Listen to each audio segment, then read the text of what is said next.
안녕하세요. 저는 결혼한 지 3년 된 30대 주부입니다. 분수도 모르는 신우와 그런 신우를 감싸고 도는 남편과 시부모님 때문에 결국 이혼했습니다. 제 직업은 결혼식 사진 촬영을 전문으로 하는 사진작가입니다. 남편과는 지인의 소개로 만났고요. 평일보다는 주말이 바쁜 제 입장에선 연애를 하는 게 쉬운 편은 아니어서 솔직히 말하면 거의 포기 상태였거든요. 그럼에도 불구하고 최대한 제 일정에 맞춰서 만나려고 노력하는 남편의 태도에 제 마음에 문을 열게 되었습니다. 남편은 성격이 둥글둥글하고 주변 사람들을 배려하는 마음이 예쁜 사람입니다. 그래서 이런 남자와 결혼하면 평생 행복하겠다는 확신이 있었어요. 그럼에도 불구하고 결혼이 확실시 되기 전까지는 남편의 부모님이나 가족을 만난 적이 없습니다. 거창한 이유는 아니었지만 괜히 만나서 정들었는데 헤어지기라도 하면 가슴 아프잖아요. 본격적으로 결혼 이야기가 나오고서야 처음 뵈러 가게 되었어요. 남자친구 부모님은 은퇴 후 연금으로 생활을 하고 계셨습니다. 재산이 많은 편은 아니라고 했어요. 소위 모범생이었던 남편은 부모님 속 한번 썩이지 않고 대학 졸업 후 직장에 취직하는 정도를 거왔지만 문제는 신우였습니다. 10대 시절 불량 학생들과 어울리던 신우는 커서도 정신을 못 차렸다고 한 번은 남편이 이야기를 해준 적이 있어요. 평소라면 가족이든 남이든 다른 사람에 관한 이야기를 잘하지 않는 남편이 있지만 그날은 취기가 올라서 말실수를 하듯 털어놓은 것이었지요. 며칠 뒤 그때 이야기가 뭐냐고 제가 묻자 남편은 아차 싶은 눈치였지만 결국 자세히 이야기해 주었습니다. 신우는 질 나쁜 친구들과 어울리기를 반복했고 그러다 보니 성적도 하루가 다르게 떨어지더래요. 결국 신우가 갈 수 있는 대학은 어디 산골에 있는 지방대나 가면 모를 거 없었다고 하더라고요. 그나마도 시부모님은 학비를 내줄 테니 어느 학교라도 가라고 하셨지만 신우는 서울을 떠나서 살기 싫다며 안 간다고 했다더군요. 그리고선 여러 가지 직업을 전전했답니다. 네일아트를 해보고 싶대서 몇백을 들여 가르쳤더니 갑자기 미용을 하겠다고 하고 그렇게 또 까먹은 돈이 상당했다고 해요. 어느 날 갑자기 옷 장사를 하겠다며 시부모님이 사는 아파트 단지 내 상가에 새를 얻어 옷을 팔다 그나마도 6개월 만에 때려쳤고요. 지금은 카페를 차려달라며 어지간히 시부모님을 들들 볶는 상태라고 했어요. 자기 여동생인데도 신랄하게 까는 남편의 모습을 보니 본인도 어지간히 이 상황이 갑갑하고 짜증나나 보다 싶더라고요. 아무튼 상황이 그렇다 보니 시부모님께서 여유가 있을 리가 만무했지요. 그나마 시아버지가 오랫동안 공기관에서 근무하신 덕분에 적지 않은 연금이 나오고는 있었지만요. 눈치를 보아하니 신우가 그마저도 탐을 내는 것 같았습니다. 여기까지가 제가 결혼 전 시댁에 대해 느낀 바였어요. 시댁이 경제적으로 여유가 없고 철딱선이 없는 신우가 하나 있다는 게 마음에 걸리긴 했지만 남편 자체로는 아무런 문제가 없었습니다. 결혼이 단 두 사람의 만남이 아니라 두 집안의 만남이라는 말도 알았지만 신우 하나가 그토록 큰 치명타가 돼서 돌아올 줄은 그때는 알 길이 없었지요. 그저 남편이랑 저랑 서로 사랑하고 열심히 살면 모든 것이 좋을 거라고 생각한 순진한 제가 잘못이었을까요? 나이 30이 넘어서 결혼하는데 양가 어른들에게 손을 벌리고 싶지 않았습니다. 그래서 제가 모아놓은 돈 5천과 남편이 모아놓은 돈 3천으로 어떻게든 해결해보려고 했지만 쉬운 일이 아니더라고요. 한참 집값이 천정부지로 오를 때기도 했고 그렇다고 대출을 받자니 시작부터 빚을 낸다는 게 내키지 않았던 것도 사실입니다. 잠못 이루며 소갈이하던 딸의 상황을 알아차리신 친정부모님은 마침 당신들이 세를 준 아파트에 세입자가 사정이 생겨나간다고 했다며 일단 거기라도 들어와 살라고 말씀해 주셨습니다. 이 기쁜 소식을 당장이라도 전화로 전하고 싶었지만 어차피 다음날 만나서 데이트를 하기로 되어 있었고 안도하고 기뻐하는 남편의 모습을 직접 제 눈으로 보고 싶은 마음도 있었기 때문에 꼭 참고 하루를 기다렸습니다. 당연히 예상했던 대로 남편은 미안하고 고맙다며 어쩔 줄 몰라 하며 기뻐했어요. 이제 정말 걱정할 건 하나도 없겠다라며 결혼 준비에 박차를 가했지요. 저는 남편에게 집을 친정부모님께서 해결해 주신 만큼 혼수는 남편이 했으면 좋겠다고 했습니다. 허례허식인 예단과 예물은 생략하자고도 했고요. 둘이 가진 게 없어서 저희 부모님께 도움을 받은 마당에 남들 하는 걸 다 챙기는 건 사치라고 생각했습니다. 저는 시댁에서도 당연히 이런 제 의견에 동의하실 거라 생각했고요. 하지만 사람 마음이 다 제 마음 같은 건 아니더군요. 이미 어느 정도 남편과 제 사이에서 이야기가 오간 상황이었기에 저는 상견례는 단순한 절차 정도로 여겼습니다. 결혼식 전에 양가가 모여 맛있게 식사 한 끼 같이 하는 자리 정도로 가볍게 여긴 제 잘못이었을까요? 시댁과 저희 집 중간에 위치한 한정식집에 양가가 모였습니다. 처음 한동안은 분위기가 좋았어요. 그런데 혼수와 예단 문제가 나오면서 조금씩 삐그덕거리는 느낌이었습니다. 저희 친정 부모님이 먼저 혼수 이야기를 꺼내셨어요. 그러자 시부모님께서는 요즘에는 가전제품 딸린 집들도 많은데 기왕이면 그런 집을 해주시지 그러냐고 묻더라고요. 저는 제 귀를 의심했습니다. 시어머니의 예상치 못한 말씀에 저희 친정부모님도 당황하신 눈치였어요. 그 상황을 알고 그러시는 건지 모르고 그러시는 건지 시어머니는 계속해서 말씀을 이어가셨습니다. 그냥 그 오래된 아파트는 남한테 세를 주시고 그 전세금 받은 걸로 아이들 작은 오피스텔이나 하나 사주시면 어떠냐고요. 그러면 뭐 따로 가전제품 같은 거 안 사도 되고 좋지 않냐고요. 듣다 못한 친정어머니가 그럼 그 세입자 나갈 때는 아이들 오피스텔이라도 팔아서 전세금을 줘야 하냐고 웃으며 물으셨습니다. 그러자 시어머니는 애들 사는 집을 팔면 애들은 어디 가서 사냐고 되물으셨는데 듣고 있는 제가 다 어이가 없더라고요. 남편도 저랑 같은 생각이었는지 시어머니를 말리며 무슨 소리를 하시는 거냐고 그만하라고 한마디 하더라고요. 시어머니는 궁시렁거리시며 잘난 네가 다 알아서 하라고 남편에게 한마디 하셨고요. 제가 생각한 상견례하고는 분위기가 많이 달랐습니다. 시아버지는 원래도 말수가 많은 편은 아니시거든요. 그래서 그날도 그냥 허허 웃고만 계시고 아니면 저희 아버지랑 가볍게 다른 주제로 대화만 몇 마디 나누시는데 그치셨습니다. 시어머니가 하도 말이 안 되는 소리를 하신 덕분에 과묵하신 시아버지가 좋아지는 신기한 경험을 다 해봤네요. 결국 처음에 남편과 제가 정한 대로 남편이 혼수를 해오고 예단과 예물을 생략하는 조건으로 결혼식을 올리게 되었습니다. 남의 결혼식만 찍어주다가 제가 찍히는 입장이 되니까 그것도 색다르던걸요. 그리고 한 1년 넘게 저희 참 잘 살았습니다. 크고 작은 다툼도 없었고 가끔 시어머니가 남들 다 받는 금팔찌 하나 며느리한테 못 받았다며 저에게 심술을 부리긴 하셨지만 그 정도는 다른 분들 시집살이에 비하면 아무것도 아니니 이야기하지 않겠습니다. 업계에서는 사진작가로 점점 유명해졌고 결혼식 사진뿐만 아니라 행사나 연예인 사진까지 촬영하는 등 커리어도 넓어지는 시기였어요. 덕분에 돈도 점점 많이 벌려서 한 달에 1,000만 원도 거뜬히 넘기는 날이 많아지기 시작했지요. 그렇지만 제대로 된 명품백 하나 사본 적이 없습니다. 그저 하루빨리 돈을 모아서 제대로 된 우리 집을 갖게 되는 게 제 가장 큰 목표였으니까요. 그런데 하루는 시어머니께서 연락을 해오셨습니다. 용건 없이 연락하실 분이 아니기에 약간 긴장한 채로 전화를 받게 되었어요. 평소와는 달리 밝고 다정한 목소리에서 저는 오히려 불안을 느낄 정도였습니다. 시어머니는 요새 일이 그렇게 잘 되냐며 문을 띄우셨어요.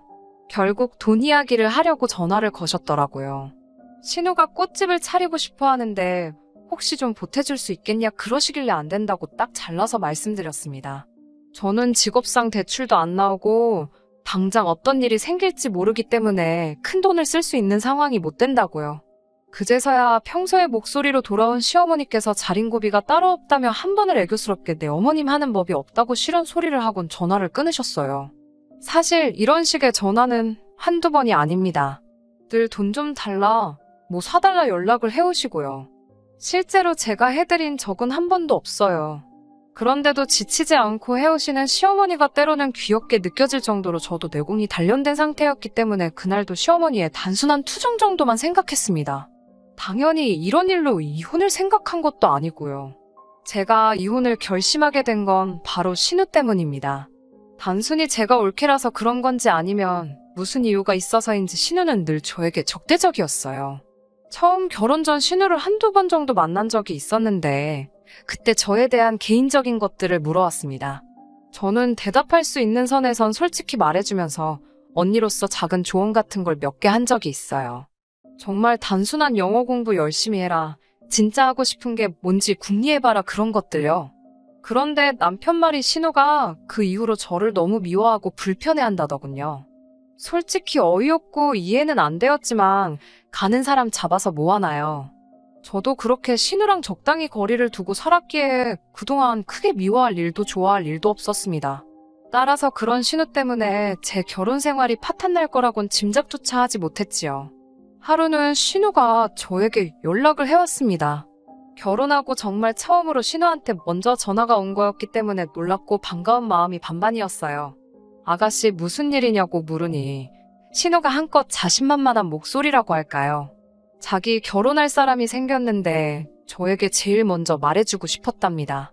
저는 제가 신우에게 그렇게 의미 있는 사람일 거라고는 생각도 못했기에 또 한 번 놀랍고 반가웠지요. 뭐 하는 사람이냐고 물으니 해외에서 살다가 얼마 전 국내 굴지에 대기업에 입사한 미남이라고 하더군요. 자기 입으로 남자친구를 그렇게 묘사하는 것조차 너무 귀엽던걸요. 어디서 살다 온 사람이냐고 물으니 또 마침 제가 대학 시절 유학하던 그 지역이더라고요. 세상이 이렇게 넓은데 이런 우연이 있나 싶어서 반가웠어요. 저는 신우에게 언제 한번 오빠랑 해서 넷이 밥이나 먹자고 했습니다. 사실 신우가 저를 싫어한다고 해서 거리를 둔 거지 저는 여동생도 언니도 없었기 때문에 여자 자매가 하나 있으면 좋겠다고 늘 생각했었거든요. 이 기회를 통해 신우와 친해지면 좋을 것 같다는 생각도 했네요. 얼마 후 저와 남편, 신우와 신우 남자친구까지 넷이서 서울 시내에 있는 퓨전 레스토랑에서 만나게 되었습니다. 그런데 그 자리에서 전 좀 이상한 느낌을 받았어요. 아무래도 그 넓은 미국 땅에서 같은 지역이라니 생각할수록 신기하고 반갑더라고요. 제가 먼저 신우 남자친구에게 말을 걸었습니다. 그 지역에 있어 봤다면 충분히 알 법한 그런 것들이요.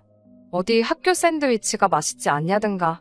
게다가 대화하다 보니 제가 교환학생으로 갔던 대학을 그 사람도 졸업했더라고요. 그런데 제가 반가운 마음에 학교 이야기를 몇 가지 물었는데 신우 남자친구가 시원하게 대답을 못하더라고요. 잘 모르겠다던가 기억이 잘 안 난다는 말로 두리뭉실 넘어가는 기분이었습니다. 그러면 안 되는데 제 마음속에서 의심이 스멀스멀 피어오르더라고요.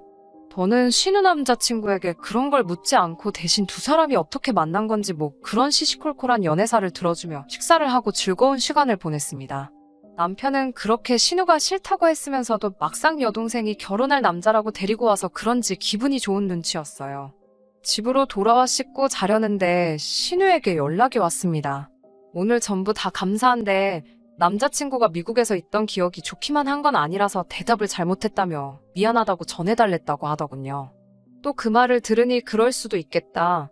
내가 배려가 없었나 싶어서 미안한 마음이 살짝 들었네요. 그렇게 신우의 결혼식도 조금씩 준비가 되어가기 시작했습니다. 그런데 역시 문제는 돈이었어요. 저야 친정에서라도 도와줘서 결혼을 할 수 있었지만 문제는 시댁이 이번에도 신우를 도와줄 만큼 경제적 여건이 되질 않았지요. 남편을 통해 듣자 하니 신우가 울고불고 난리가 났더랍니다. 결혼만 하면 사모님 소리 들으며 살 수 있는데 이러다간 결혼도 못하게 생겼다며 어디서든 돈을 구해오라고 나이든 시부모님을 달달 볶는다고요. 하지만 직장도 없고 갚을 능력도 안 되는 시부모님께 대출을 받아오라니 말도 안 되는 소리였지요. 그래서인지 다시 온 가족의 기대가 저를 향하는 느낌이었습니다. 당연히 저는 안 된다고 버티는 상황이었고요. 저는 신우에게 일단 그쪽 부모님을 만나보라고 제안했습니다. 그러자 신우 말이 자기 남자친구와 어머니는 너무 바쁘신 분이래요. 얼마 전에도 외국에 볼 일이 있다며 나가셨다며 상견례도 못하실 것 같다고 하셨답니다. 일단 신우 돈으로 결혼 준비하고 날짜랑 다 잡으면 결혼식 당일날에는 들어오기로 하셨다나요. 솔직히 딱 들어도 말이 안 되는데 어찌된 영문인지 신우뿐만 아니라 남편과 시부모님 모두 그럴 수도 있지 않냐는 식이었습니다. 말도 안 된다고 하는 저에게 찬물 끼얹지 말라더군요. 저도 머리 아픈 일에 끼어들어서 괜히 싫은 소리나 듣는 상황이 짜증나서 알아서들 하세요란 마음으로 내버려두고 제 본업에 열중하며 시간을 보냈습니다. 막말로 신우가 진짜 사모님 소리 들을 만한 집에 시집이라도 가면 축하하면 되는 거지 뭐 제가 형사도 아니고 들쑤시고 다닐 필요가 없잖아요. 그리고 얼마 후 남편이 하루는 저에게 정말 딱 1,000,000원만이라도 빌려주면 안 되냐고 묻더군요.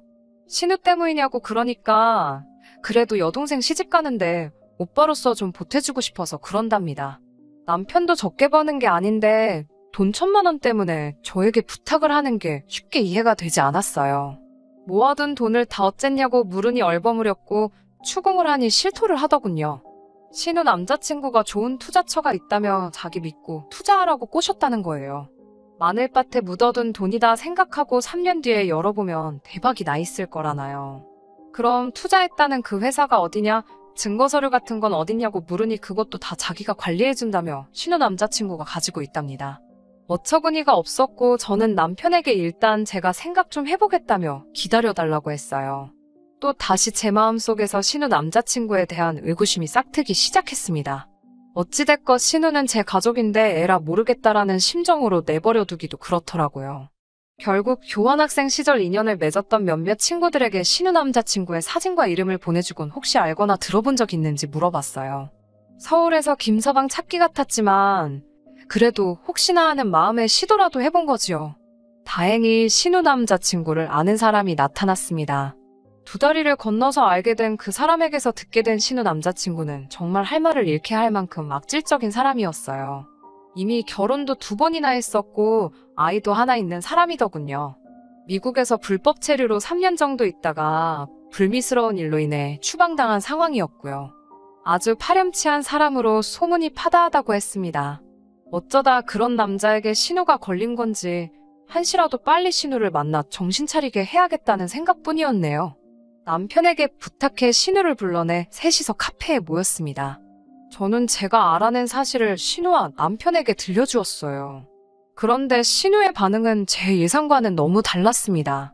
저더러 언니는 왜 무슨 자격으로 상대방 동의도 없이 뒷조사를 했냐면서 진짜 예전부터 잘난 척 해대는 거 정말 재수없었다는 거예요. 좋은 일 하려다가 뺨 맞는 기분이었습니다. 저는 신우에게 그동안 내가 혹시라도 선을 넘은 적이 있다면 미안하다. 하지만 나는 신우가 걱정이 돼서 그런 거라고 달랬습니다. 하지만 신우는 이미 들을 생각이 없어 보였습니다. 저더러 무식하게 남의 뒷조사나 한다며 수준 떨어진다더군요. 그런 광경을 보고 남편이라도 신우에게 따끔하게 한마디 했다면 제가 절대로 헤어지잔 소리는 안 했을 거예요. 하지만 남편이란 작자가 한다는 소리가 이번엔 제가 선을 넘었답니다. 둘 다 성인인데 뭘 그렇게 감나라 배나라 하냐고요. 그러면서 저더러 한다는 소리가 잔소리하지 말고 자기가 일전에 말한 1,000만 원은 언제 해줄 거냐고 묻더군요.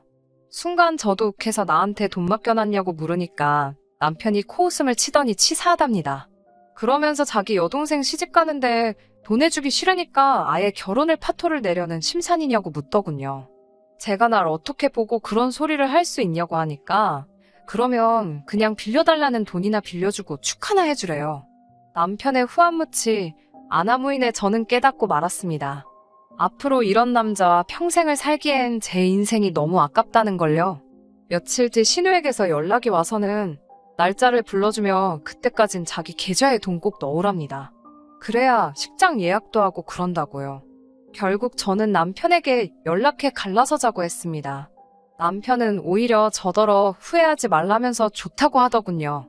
나중에 알게 된 일이지만 이것도 신우 남자친구가 남편을 달래려고 수익이 났다며 얼마 돈을 쥐어줬나 봐요. 아무튼 남편은 자기는 아무것도 필요 없다며 제가 원하면 헤어져 준다더군요. 저는 진흙탕 싸움이 되진 않을까 걱정했는데 남편의 의외의 행동에 속으로 쾌재를 불렀습니다. 그렇게 남편과 이혼을 하고 반년쯤 지났을 무렵입니다.